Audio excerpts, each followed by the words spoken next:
आज चाहिँ हामी के पढ्छौँ भन्दाखेरि साइरोडिङ्गर टाइम डिपेन्डेन्ट इक्वेसन पढ्छौँ है त। यसलाई चाहिँ के भनिन्छ भन्दाखेरि सर्ट फर्ममा साइड एसटिडी पनि भन्न सकिन्छ हैन। एसटिडी यो चाहिँ यस्तो इम्पोर्टेन्ट छ नि 2081 मा पनि यही क्वेसन आएको थियो के, ठ्याक्कै यही। यो चाहिँ मोस्ट इम्पोर्टेन्ट भन्न सके। यो चाहिँ हेर्दाखेरि चाहिँ लास्टै लामो छ, हेर्ने हो भने लामो भने कति पन्ना छ, 4 पन्नाको छ, यति लामो छ तर लास्टै सजिलो हो के, बुझ्नुपर्छ। टाइम दियो तिमीले त्यति भएपछि पुग्छ के। ल है त सुरुमा टपिकमा छिरौँ है त। अब श्रोडिङ्गर टाइम डिपेन्डेन्ट इक्वेसनले चाहिँ के गर्छ भन्दाखेरि deals with matter wave or de Broglie wave. यसले चाहिँ डी ब्रगली वेभसँग उ गर्छ के, डिल गर्छ के। अब डी ब्रगली वेभ भन्ने बित्तिकै हामीले के बुझिरहेको कुरा हो, ल्याम्डा भनेको h/p हो। अब यसमा अर्को टर्म युज हुने भनेको साई।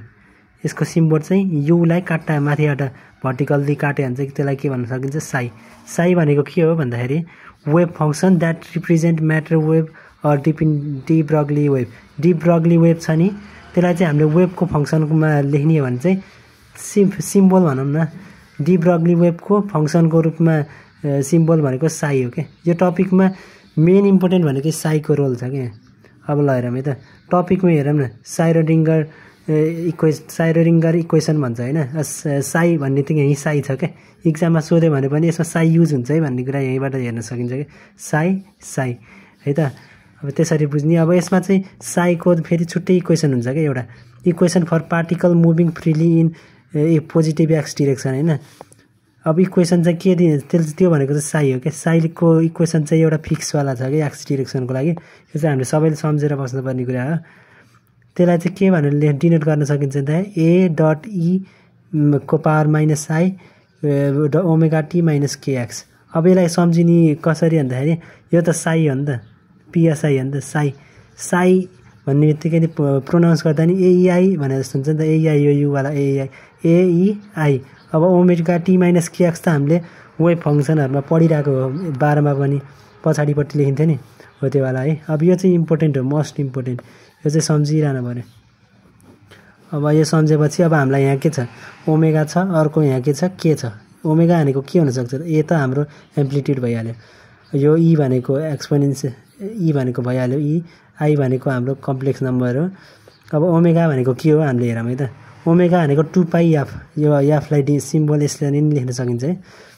अब 2πf ओमेगा भनेको 2πf 2πe/h। अब हामीले एफलाई चाहिँ के लेख्न सकिन्छ, इनर्जी भनेको के हो, एचएफ हो नि। अब यहाँबाट एफ यहाँ राखिदियो, e/h भनेको त हाम्रो के आउने भयो, फ्रिक्वेन्सी आउने भयो। भनेपछि फ्रिक्वेन्सीको ठाउँमा हामीले के राख्न पाइयो, e/h पनि राख्न पाइयो होइन। अब हाम्रो आयो अर्को टर्म के भनेको त के हो, के भनेको 2π/λ हो। हामीले 12 मा पनि पढिरहेको कुरा हो, के भनेको 2π/λ। अब यसलाई चाहिँ हामीले अब 2π/λ भयो। अब ल्याम्डालाई चाहिँ हामीले उ गरौँ है त, हटाउँ है त। ल्याम्डालाई हटाउनलाई हामीले के पढेको, डी ब्रगलीले के भने ल्याम्डा भनेको h/p। अब हामीलाई के छ 1/λ चाहियो नि त। यो ल्याम्डा हटाउनु भनेको त 1/λ हाल्नु हो नि त। 1/λ भनेको के भयो, p/h हो नि। यसलाई उल्टाइदियो, रेसिप्रोकल हुन्छ नि त 1/को। अब यहाँ 1/λ को ठाउँमा हामीले के राख्न पाइयो, p/h राख्न पाइयो नि त। अब हाम्रो यो इक्वेसन नि, अब इक्वेसनमा लगेर हामीले ओमेगा र के को भ्यालु हालिदिउँ है त। के हुन्छ त, के र ओमेगाको भ्यालु हालिदिँदाखेरि ae-i। यहाँ के भयो त भन्दाखेरि एई अब आफै हालेर नि हेर्न सक्छौ होइन तिमीहरूले नि, e/h प्लस माइनस 2πpx/h आउँछ होइन। त्यसले ठ्याक्क लगाएर ओमेगा भनेको यति, अनि यहाँ चाहिँ यति टर्म ओमेगा, यति टर्म चाहिँ के। अब त्यसपछि साई भनेको यति आयो। अब हामीलाई अझ यसलाई घटाउन सकिन्छ क्या, हेर न, ae-i 2π/h भनेको 2π/h त हाम्रो के छ यहाँ कमन छ नि, 2π/h भनेपछि हामीले यसलाई कमन निकाल्यो होइन। अब यहाँ रह्यो के et-px। अब हामीले चाहिँ यो एउटा इक्वेसन बन्यो क्या, साई भनेको के हो, ae-i/। अब हामीले चाहिँ के गर्न सकिन्छ भन्दाखेरि h कट भनेको चाहिँ के हो भन्दा यहाँ h/2π छ नि हाम्रो, h/2π कता छ भन्दा i/2π/h भनेको 2π/h छ नि त यहाँ। 2π/h ले हामीले के लेख्न सकिन्छ, 1/h लेख्न सक्यो नि त। यो भनेको 1/h भनेको चाहिँ के भयो, 2π/h लेख्न पाइयो कि नै। साई h कट भनेको चाहिँ के भन्दाखेरि h/2π भनेको चाहिँ हामीले एच कट भन्न सकिन्छ हैन। अब एच कटलाई हामीले यसलाई नि रेसिप्रोकल हान्दा के छ 1/h भनेको त के भयो 1/h कट भनेको के हुने भयो 2π/h हुने भयो नि त। अब हामीले 2π/h यहाँ छ हाम्रो 2π/h लाई के राख्नु पाइयो h कट राख्नु पाइयो हैन। केही गरे हैन के त्यति हटाएको मात्र हो लाई रेसिप्रोकल गरेर et - px भनेपछि यो हाम्रो मेन इक्वेसन आयो। यति इक्वेसन हामीले केही गरेको छैन अहिलेसम्म। यति हामीलाई थाहा भएको इक्वेसनबाट यहाँ ल ओमेगा भनेको नि हामीलाई पहिले थाहा भएको कुरा हो के भनेको नि थाहा भएकै कुरा हो। ल यसमा राख्यौँ अहिलेसम्म हामीले केही गरेको छैन।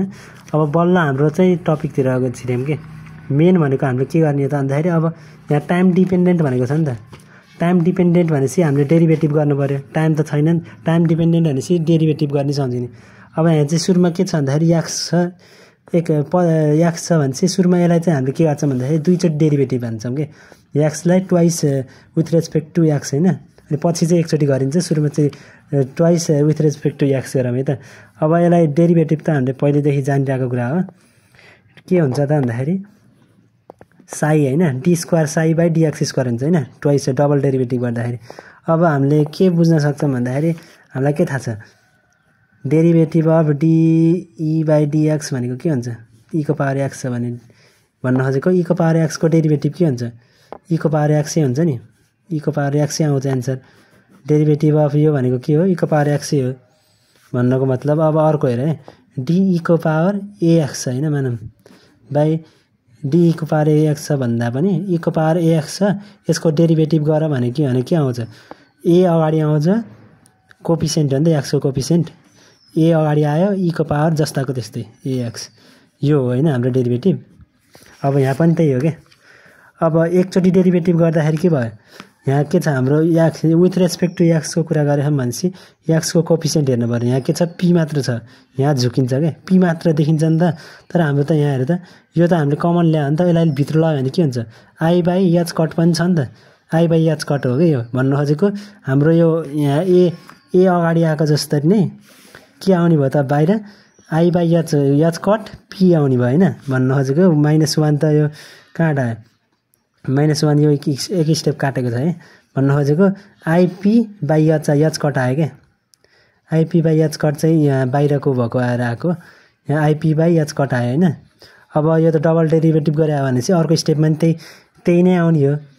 अर्कोचोटि गर्दा पनि डेरिभेटिभ गर्दा त एउटै आउने हो नि त e⁻x भनेको त सेम आउँछ नि त। त्यही भएर यहाँ चाहिँ के हुने भयो एउटै कुरा आउने भएपछि त यहाँ हामीले स्क्वायर राख्न पाइयो। यो a त हाम्रो कन्स्ट्यान्ट भयो सुरुमै बाहिर निस्किहाल्छ। अब यति भयो हैन। अब हामीले यहाँबाट एक स्टेप अगाडि गरौँ यो त डेरिभेटिभ हो तिमीहरूले आफै बुझ्न नि पर्छ। अब यसपछि चाहिँ हामीले के गर्न सकिन्छ भन्दाखेरि i भनेको त हाम्रो के हो कम्प्लेक्स नम्बर हो नि त। हामीले के पढायो पहिलेदेखि i² भनेको -1 हुन्छ है i² भनेको -1 हुन्छ है भनेर कतिदेखि पहिल्यैदेखि पढिरहेको कुरा हो नि त। भन्न खोजेको i छ स्क्वायर छ यसलाई बाहिर निकाल्दियो भने के हुन्छ i² भनेको -1 भयो कि नै। अब रह्यो के p/h कटको होल स्क्वायर केही गरेकै छैन अनि इन्टु a त a नै छ e⁻−i/h et - px यो त सेमको सेम। अब आयो हाम्रो के d² यो त हाम्रो डबल डेरिभेटिभ गरे हो यहीँको माथिको यहाँ तल झऱ्यो। अब यहाँ रह्यो -1 भन्नु र माइनस लेख्नु एउटै हो p²/h² लेख्यौँ। अब यो टर्म छ नि ae -1/h et - px हामीले कहाँ लेख्यौँ यो टर्म हेर त यहाँ माथि यो टर्म ठ्याक्कै यहीँ छ नि यो टर्म हो भनेपछि के हुन्छ त भन्दाखेरि यो टर्मलाई लगाएर हामीले के गर्न सक्यो यहाँ के लेख्न सक्यो साई लेख्न सक्यो नि त। साई भनेको के आउने भयो यहाँ साई भनेर हामीले यहाँ लेख्न सक्यो होइन यसलाई हटाएर साई लेख्न सक्यो होइन। अब साई लेखेपछि यहाँ के आयो देयरफोर अब यो त जस्ताको त्यस्तो लेख्यौँ होइन h²। अब हामीले चाहिँ के गर्यौँ भन्दाखेरि p² साई यो छ नि यताको टर्म यो माइनसलाई नि उता लैदिएको या कटलाई नि उता लैदिएको भन्नु खोजेको p² साईलाई चाहिँ एक ठाउँमा राखेर -h कटको स्क्वायर यो भनेको यता इन दुईटालाई मात्र यता राखेर यसलाई उता लैदिएपछि यो एउटा इक्वेसन आयो होइन। यो त सिम्पल बुझिरहने कुरा हो। यसपछि अर्को पन्नामा अब चाहिँ हामीले के गर्यौँ भन्दाखेरि फेरि यो इक्वेसन 2 अघि मैले के भन्थेँ टाइमको रेस्पेक्टमा गर्न पऱ्यो भने त टाइम डिपेन्डेन्ट भने त एकचोटि हामीले यहाँ डबल डेरिभेटिभ x को रेस्पेक्टमा गऱ्यौँ। हाम्रो मेन उद्देश्य त के हो विथ रेस्पेक्ट टु टाइम हो नि त भनेपछि टाइमको रेस्पेक्टमा हामीले गर्नलाई के गर्नु पऱ्यो dψ/dt गऱ्यौँ होइन। कुन इक्वेसनलाई यही माथिको मेन इक्वेसन हामीले सिम्प्लिफाई गरेर निकालेको थियौँ नि हो यो इक्वेसनलाई फेरि विथ रेस्पेक्ट टु t गऱ्यौँ। अब dψ/dt -i/h भनेको अब फेरि यहाँ कहाँबाट आयो भन्ने लाग्छ। अब यसलाई डेरिभेटिभ गर्दाखेरि ई को माथि जे छ नि अघि भन्थे नि ए यो चाहिँ हाम्रो के भयो भन्दाखेरि टी को कोफिसिएन्ट हेर्ने हो नि त यसमा त विथ रेस्पेक्ट टु टाइम भनेपछि टी को कोफिसिएन्ट भनेपछि ई अगाडि आउँछ यो चाहिँ भित्र जान्छ क्या अनि टी को कोफिसिएन्ट के छ त minus i by h cut छ नि त भनेपछि हामीले के लेख्न पर्यो ई को अगाडि यो ए त हाम्रो कन्सटेन्ट भयो अगाडि नै आउँछ आई माइनस नि त्यही राखिराखौँ I by h cut e आउने भयो कि अब चाहिँ अगाडि के आयो त यी हेर त minus i by h cut e आउने भयो यो त हाम्रो के हो कन्सटेन्ट हो अनि यो त पछाडिको ई को पावर जे हो त्यो त सधैँसँगै आउँछ होइन सेम हुन्छ होइन डी साई बाई डिटी भयो minus i by h cut e अब फेरि यसलाई नि के भयो यो नि हाम्रो के हो त भन्दाखेरि अघि नै यो हाम्रो सिम्प्लिफाईवाला इक्वेसन साई भनेको के हो यो हो नि ठ्याक्कै यही आयो क्या यहाँ पनि के हाल्यौँ हामीले ई साई हाल्यौँ होइन ई साई अब त्यसपछि चाहिँ के भयो भन्दाखेरि डी साई बाई डिटी भयो अब हामीले चाहिँ के गऱ्यौँ भन्दा यहाँबाट ई साईलाई मात्र एक ठाउँमा राखेको क्या ई साईलाई यता राख्यौँ अनि अरू सबलाई उता लैदिएको भनेपछि ई साई भनेको के आउने भयो minus h cut by i dot d psi by dt आयो होइन अब फेरि के भयो ई साई यो त्यहीको त्यही हो होइन हामीले चाहिँ के गरेको भन्दाखेरि अब आई माइनस आई भनेको यसलाई नि सिम्प्लिफाई गरेको सिम्पल छ आई स्क्वायर भनेको के हो मैले अघि भनेको -1 हो नि अब हामीलाई यहाँ के छ -1 बाई आई छ नि त -1 बाई आई छ भनेपछि हामीले के गर्न सक्छौँ -1 बाई यहाँको एउटा आई लगेर यता डिभाइड गर्दै भने के लेख्न सकिन्छ -1 बाई आईलाई हामीले के लेख्न सक्ने भयो आई लेख्न सक्ने भयो होइन भनेपछि के लेख्न सक्यो -1 बाई आई छ नि त यहाँ त 1 छ नि त 1 बाई आईको ठाउँमा हामीले के लेख्यौँ आई लेख्यौँ h cut d psi by dt हाम्रो आयो मेन इक्वेसन यो आयो होइन अब यो इक्वेसन 4 भयो अब यति गरेर चाहिँ हामीले भ्याइयो भने नि बुझ्यो क्या अब चाहिँ हामीले के गर्छौँ भन्दाखेरि टोटल इनर्जी निकालिन्छ क्या टोटल इनर्जी भनेको सबैलाई थाहा kinetic energy plus potential energy kinetic इनर्जीलाई हामीले ई लेख्न सकिन्छ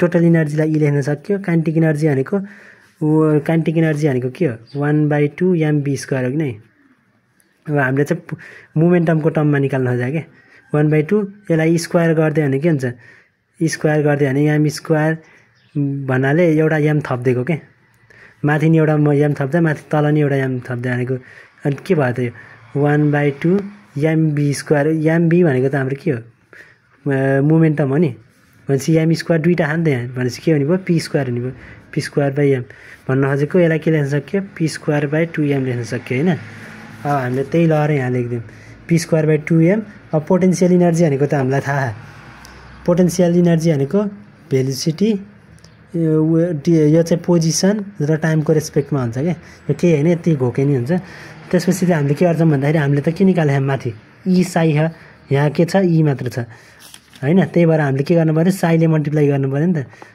भ्यालु लगाएर राख्नलाई multiplying by psi on both side गऱ्यौँ ई साई भनेको के भयो ई साई लेख्यौँ होइन मल्टिप्लाई गऱ्यौँ यता नि मल्टिप्लाई गऱ्यौँ अब ई साईको ठाउँमा हामीले के राख्न सक्यो यो भ्यालु ल्याएर ई साई भनेको हामीले माथि के निकाल्थ्यौँ यो निकाल्थ्यौँ नि यो लगाएर हामीले केमा राखिदिन्छौँ यहाँ ई साई भनेको यति राख्यौँ अब यहाँ छ हाम्रो p²/2m साई यता हेर त अगाडि p² साई छ नि यहाँ p² साई यहाँ के छ p² साई छ यतिको ठाउँमा हामीले के राख्नु पाइयो त्यहाँ लगेर भ्यालु हालिदिन सक्यो 2m त यहाँ तलको तलै रहने भयो अनि प्लस यो नै हो हाम्रो STDE यो चाहिँ मोस्ट इम्पोर्टेन्ट क्वेसन छ यति गरेपछि हाम्रो कति आउँछ लङ क्वेसनमा फुलमा फुल आउँछ ल आजलाई यति नै हस् धन्यवाद